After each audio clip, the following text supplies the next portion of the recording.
Bueno, eso ha estado ocurriendo en los últimos días en Cuba, especialmente en Palma Soriano y Palmarito. Tenemos con nosotros al reverendo Efraín Acosta, pastor principal de la Iglesia Pentecostal Palabra de Vida Eterna de las Asambleas de Dios. Muchas gracias por acompañarnos nuevamente, pastor. Quien es también presbítero y superintendente seccional del Distrito Sureste de las Iglesias Pentecostales Asambleas de Dios en los Estados Unidos. Y con nosotros está Hernán Llanes, profesor universitario, sociólogo, analista político. Gracias por acompañarnos.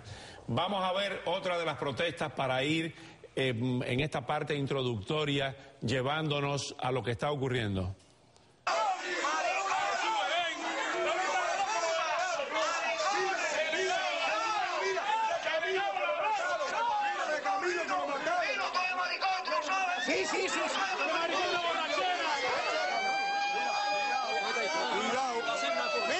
Y ahí se están insultando.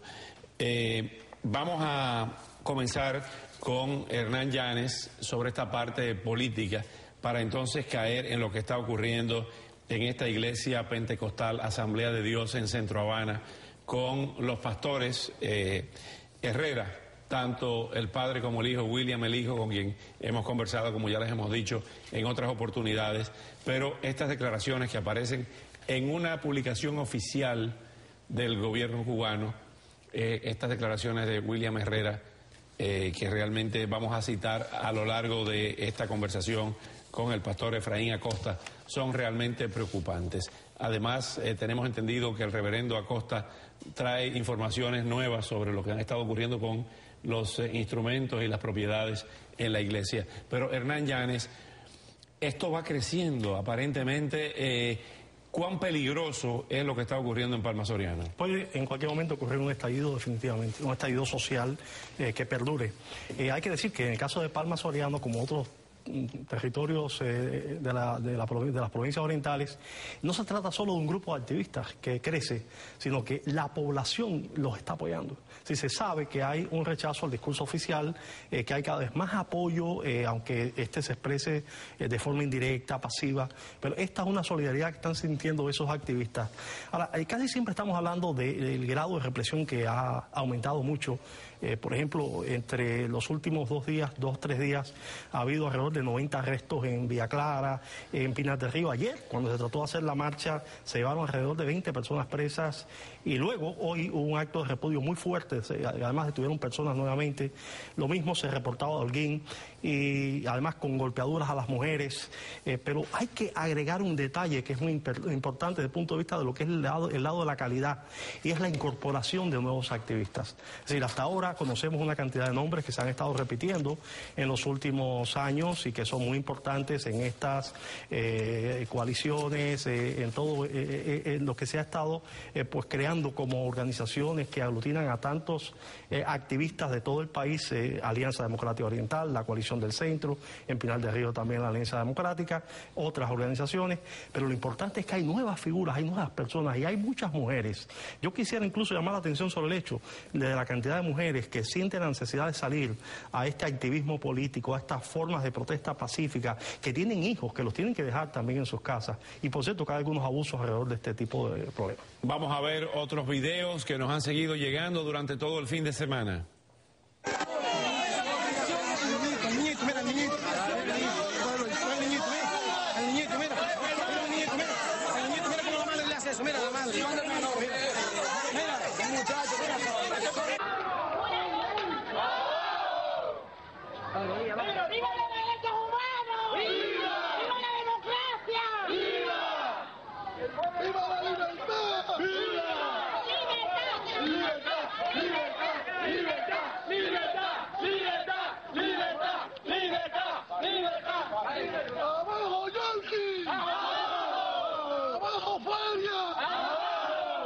Estos son nombres aparentemente de miembros del Comité de Defensa y del partido allí. Abajo Flavia y abajo York y abajo Flavia. Sí, porque están diciendo los nombres de algunos de estos activistas directamente, pero evidentemente se trata de personas... De represores. De represores, claro. Sí, claro, en este caso son las personas protestando contra los represores. Sí, efectivamente, se identifican ya nombres de estos represores y por lo tanto no pasan inadvertidos, ¿no? Yo creo que eso es importante. Hay mucho miedo de parte de los represivos y eso se está notando continuamente. Vamos a pasar a otro tema que le hemos estado dando seguimiento, porque inclusive la primera noche que vino el pastor Efraín Acosta, hablamos del caso de Jim Jones en Guyana en 1979, que provocó el suicidio de 900 personas, un verdadero brainwash, un lavado de cerebro a todas aquellas personas, y preguntamos si esto podría repetirse, en este caso con las 60 personas que se encuentran en el templo, en la iglesia pentecostal de Centro Habana, y hablamos también del caso de Waco, Texas. Aunque no están armados como estaban armados en Waco, Texas, los davidianos de David Koresh, pero aquí ha estado ocurriendo otro tipo de... ¿Qué ha sabido usted lo más reciente? Lo más reciente es que ellos todavía siguen encerrados, están con ese propósito de llegar hasta el final, bajo una expectativa de que no sabemos qué es lo que va a pasar, porque en realidad no hay ninguna señal de que eso va a tener un final inmediato. ¿Cómo están viviendo, cómo están recibiendo dinero para comprar comida y ese tipo de cosas? La información que hemos recibido es que ellos se prepararon, ellos vendieron el mobiliario ahí. ¿Vendieron mobiliario? Del templo, se deshicieron, ¿no? de las cosas que eran medio básicos de la misma iglesia. Yo quiero aclarar... ¿Qué vendieron? Bueno, la información que he recibido, los instrumentos de música, porque como que ya Dios no necesita instrumentos de música, ellos pueden cantar a capela, y muchas cosas, muchos bienes que ha tenido la iglesia por año ahí, pues... Como pastor, que usted los conoce personalmente a ellos, ¿le preocupa eso que está ocurriendo? Me preocupa, no tengo nada personal contra ellos porque fueron mis amigos, inclusive ellos pertenecieron básicamente a nuestro círculo familiar, vamos a decir, pero ya la posición que han asumido es una posición de rebeldía, de desacato, están en contradicción con la misma Biblia y creemos que se están pronunciando bajo un perfil que en estos tiempos es bastante común mirar. Como pastor, ¿cómo evalúa usted esta siguiente declaración? Aquí vemos fotos de lo que ha estado ocurriendo. En un órgano oficial, en un medio oficialista, mira lo que le ha dicho William Herrera, hijo del pastor Braulio Herrera Tito. Dice, como Dios dijera hace mucho tiempo, Él nos estuvo indicando este plan por mucho tiempo y las palabras de Dios fueron siempre que debía guardar que iban a pasar cosas que no entendíamos en aquel entonces y que ahora estamos viendo alrededor de este retiro. Otra de las placas dice, creo que Dios me está llamando para que con valentía esté a la altura de Él, su padre, el pastor Braulio Herrera. Es un maceo de Dios que no tranza con nadie, que se va siempre con la palabra de Dios y por ella es capaz de dar su vida y por la gente que Dios le ha puesto a pastorear. ¿Qué dice usted a esas palabras? Bueno, eso no está en la Biblia. Eso no está en la Biblia. Ese es el perfil de personas apóstatas que, como la misma Biblia revela, que habrían falsos cristos, falsos profetas, que inclusive harían señales porque... ¿Usted los acusa de apostasía? Yo básicamente los acuso de apostasía porque creo que hoy en espíritu de demonio para básicamente hacer la guerra al reino de la luz, que es el reino de Jesucristo. ¿Esto es una forma de locura? Yo creo que se puede definir como una locura, se puede llevar también a una definición de fanatismo y bajo esa circunstancia puede pasar algo horrible. De entre las declaraciones hay una muy preocupante. Vamos a verla, vamos a citarla. Dice William Herrera, Dios me hizo un llamado que yo no entendía en muchos sentidos. Hasta recientemente, Dios me dijo, te levanto como un Dios. Y eso regularmente en el ámbito eclesiástico es entendido como un profeta a la par de Dios. ¿Qué es esto? Bueno, ya eso tiene que ver con lo que la misma Biblia dice en cuanto a estos tiempos. Nosotros entendemos que este es un tiempo de mucho engaño y todo el que asume que se iguala a Dios o que asume una posición así es un apóstata, definitivamente. ¿Cómo el gobierno ha permitido eso en un país donde se controla todo, que hayan vendido los instrumentos, que hayan vendido los muebles de esa iglesia que no es propiedad de ellos, de los Herrera, sino propiedad de la iglesia pentecostal. La iglesia estuvo negociando con ellos, lo que son las autoridades nuestras ahí en turno, estuvieron negociando con ellos tratando de persuadirlo a que le entregara todo. Aquí leímos el comunicado en primicia de la iglesia pentecostal. Exacto, y previamente se le comunicaron las autoridades, se abrió un caso ante las autoridades civiles para reclamar esa propiedad y se hicieron dos juicios. A dicho juicio nunca correspondió o llegó Braulio, él brilló por su ausencia. Entonces... ¿Por qué Braulio Herrera no habla y quien habla es William? Bueno, es bastante curioso y yo creo que él es el hombre que ha asumido la posición de profeta. ¿Desplazó a su padre? Prácticamente porque él es el vocero, él es interlocutor. Dice, nosotros no tenemos posibilidad alguna de decidir sobre qué tiempo vamos a estar acá. Lo mismo que me dijo a mí por teléfono. E influye mucho, aunque no lo parezca, el tiempo en que Dios nos mande a estar aquí. ¿Usted teme que pueda existir una decisión desesperada de última hora de inmolarse? De decir que fueron mandados a buscar por Dios y pegarle candela a eso y morir todos. Bueno, cuando ya hay una posición así como ellos se están presentando, creo que puede pasar cualquier cosa. No podemos definir qué va a pasar porque en ese sentido no me puedo imaginar, pero sí algo malo puede pasar. Hernán, en 30 segundos, es un caso desde el punto de vista sociológico, es una de las pocas veces en que algo que no tiene que ver directamente con la política, ni con el discurso oficial, ni con el discurso de la oposición o la disidencia, es algo al margen de eso que se está dando. Tiene que ver con el cambio. Esto ocurrió en Europa del Este, en Polonia, que es un país eminentemente católico, sin embargo aumentó el misticismo en los tiempos del cambio, de la transición, como señales o como síntomas de que se acercaba un cambio profundo. En Cuba no solo se está dando esto, se han estado dando otras señales, otros síntomas, se ha hablado de revelaciones, ahora no hay tiempo para abordarlo, pero ha habido referencias, en agosto hubo algunos volantes, alguien dijo haber visto una aparición, y otras personas también han dicho ver apariciones. Y esto hay que seguirlo muy de cerca. Esto es muy interesante. Gracias, Hernán Llanes, gracias, Efraín Acosta, pastor, muchas gracias. Y al volver, Obama planta cara a los republicanos y pide impuestos por 1.5 billones de dólares para los millonarios y las corporaciones, al tiempo que exige eliminar las exenciones fiscales de la era Bush. Les tengo el plan del presidente y la respuesta republicana.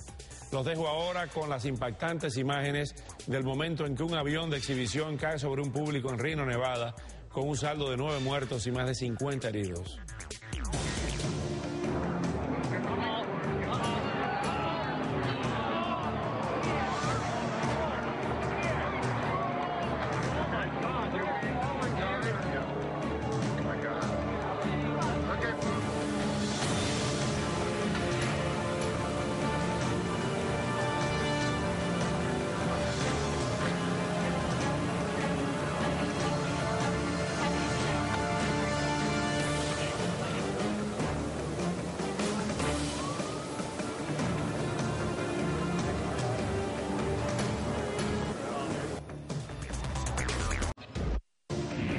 Entonces, ¿qué valor puede tener esa corte? Para mí no vale nada. Cero a la izquierda. Cero a la izquierda.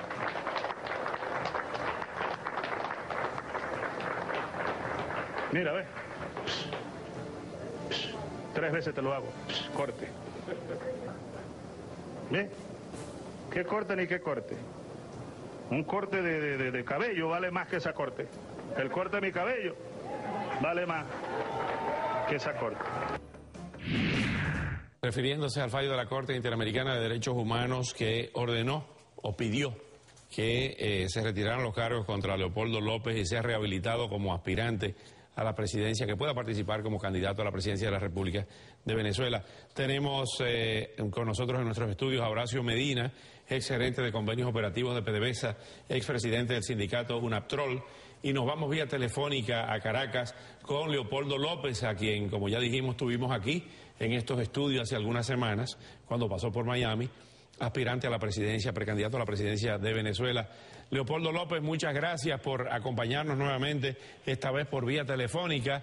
¿Cuál ha sido la reacción suya y de ustedes a esta declaración del presidente Hugo Chávez al lado del presidente Evo Morales, ambos en La Habana hoy, donde dice que no reconoce ni le da importancia a la decisión de la Comisión Interamericana de Derechos Humanos. Buenas noches. Bueno, buenas noches, muchísimas gracias por esta oportunidad, un saludo a Horacio, a todos los que nos están escuchando. Mira, nosotros logramos una victoria muy importante el viernes de la semana pasada con la publicación de la sentencia de la Corte Interamericana de Derechos Humanos, una sentencia muy clara que plantea la inmediata restitución de mis derechos políticos para poder participar en todos los eventos electorales que se puedan dar a partir del momento de la publicación de la sentencia. Una sentencia que no deja espacio a ninguna duda, una sentencia que tiene que ser acatada, una sentencia que es emanada de la Corte Interamericana de Derechos Humanos, que representa el sistema interamericano de derechos humanos, del cual Venezuela es parte desde 1981. Venezuela participó activamente durante todo este proceso desde el año 2008, cuando comenzamos a nivel de la Comisión, luego fuimos a la Corte, y finalmente Venezuela, en la Constitución de nuestro país, en el artículo 23, establece de una manera demasiado clara, literalmente, que esta es una decisión que tiene jerarquía constitucional. Que el debate para el Estado venezolano sería más bien el de delinquir o no delinquir. Yo estoy habilitado en justicia, estoy habilitado en derecho, estoy habilitado en la condición política que tengo en este momento y vamos a seguir adelante. Hoy nosotros tenemos que plantear la lucha que es relevante para todos los venezolanos. No es solamente la de los habilitados o la de Leopoldo López, es la lucha, por ejemplo, de personas como Horacio, que está allí contigo, que fueron expulsados sin el resguardo a sus derechos. Es la lucha de Franklin Brito, un venezolano que hizo una huelga de hambre y que murió por buscar recuperar el derecho a un pequeño fondo que tenía en el Estado Bolívar. Es la misma lucha de los estudiantes que tuvieron que coserse la boca para que el Estado le diera respuesta a la problemática que está planteada en las universidades venezolanas. Es la misma lucha de las enfermeras, de los médicos que han tenido que ir a huelga, o de los medios de comunicación, de los periodistas que han luchado por la libertad de expresión. Es la misma lucha de los expropiados, de los confiscados, de las víctimas de la violencia, es decir, es la lucha por los derechos. Y allí es donde está el hilo conductor de todo este esfuerzo que estamos haciendo los venezolanos, en los derechos. Por eso yo he planteado y se lo presento a los venezolanos como el destino, como la visión que tenemos para esa nueva etapa que tenemos que construir los venezolanos, que es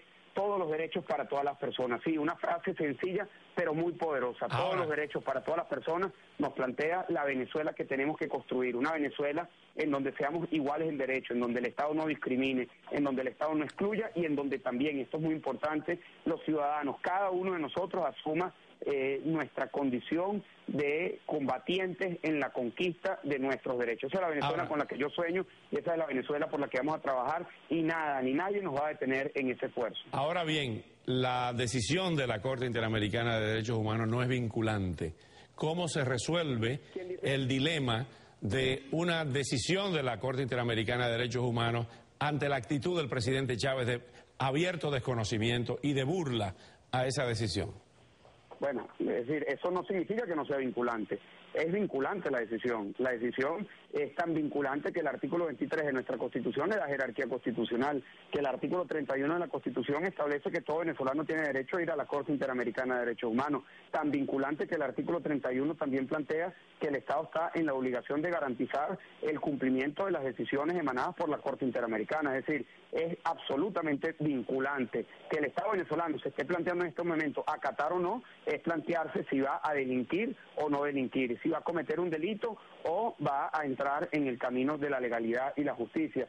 Y por las amenazas que ha venido haciendo el Estado, nosotros no vamos a retroceder en nuestra lucha. Aquí no podemos retroceder en la búsqueda de la conquista de nuestros derechos, porque precisamente de eso se trata el esfuerzo de esa nueva mayoría que hoy está buscando un cambio, una mayoría que quiere respeto, una mayoría que quiere legalidad, una mayoría que quiere igualdad en derechos, y nosotros por supuesto tenemos que acompañar ese esfuerzo desde cada uno de nuestros testimonios. Y si yo no puedo defender mis derechos, ¿cómo le puedo plantear a los venezolanos que voy a trabajar para defenderlos de ellos? Nosotros estamos en este camino porque es el camino de inclusión de los venezolanos en derecho y es un camino que no vamos a abandonar. Leopoldo López, quédese ahí un segundito, vamos con Horacio Medina, pero antes de ir con Horacio Medina vamos a escuchar nuevamente al presidente Chávez. Hoy me voy a Cuba, me dicen que tú vas a Cuba también, ¿sí? Bueno, allá coincidiremos, conversaremos con Fidel y con Raúl. Yo me voy a Cuba esta tarde, mañana temprano, esta noche llego a terminar unos exámenes y mañana temprano comenzaré el cuarto ciclo de quimioterapia. Lo más probable es que sea el último y ya, ¿verdad? Y ya cerramos la página. Adiós. Amenaza de cáncer y a la vida, al camino que viene, que es largo. Eso fue el sábado antes de irse a Cuba, ya está en Cuba, pero aunque sea vinculante o no vinculante, la rechaza de plano. O sea, vamos a ser realistas, desconoce ese tipo de decisiones. ¿Qué se puede hacer para revertir eso o para imponer la decisión del tribunal? Mira, Oscar, aprovechando para saludar y darle todo mi apoyo a Leopoldo, creo que hay dos cosas importantes en este caso. Primero, agradecer la perseverancia que Leopoldo, su partido Voluntad Popular y los abogados que tuvieron en el caso de llevar esto hasta el final. Yo creo que aquí hay algo muy importante. Él ha desconocido pronunciamientos similares como el que fue con la OIT, a quien mandó a freír mono en el año 2005, el caso de nosotros, de ex PDVSA. Él no acató la orden que la Corte Interamericana le dio sobre unos magistrados de la Corte Primera en Venezuela. Las elecciones, cuando dijo que esto es pura M. Sí, todo eso es correcto, pero yo creo que en este momento, en un proceso electoral, yo creo que esta decisión sobre Leopoldo López y otros políticos venezolanos tiene algo muy importante, que pone al régimen de Venezuela en un perder. Y yo creo que definitivamente, tal como se dice, si nosotros tenemos que decidir en un gobierno forajido o un gobierno que cumple con las normativas. El gobierno forajido desconocerá a la Corte Interamericana, pero también ha pasado mucho tiempo y yo creo que la percepción internacional y nacional del tipo de gobierno que significa Hugo Chávez no es la percepción de un gobierno democrático, es la percepción de un gobierno con una profunda convicción totalitaria del poder.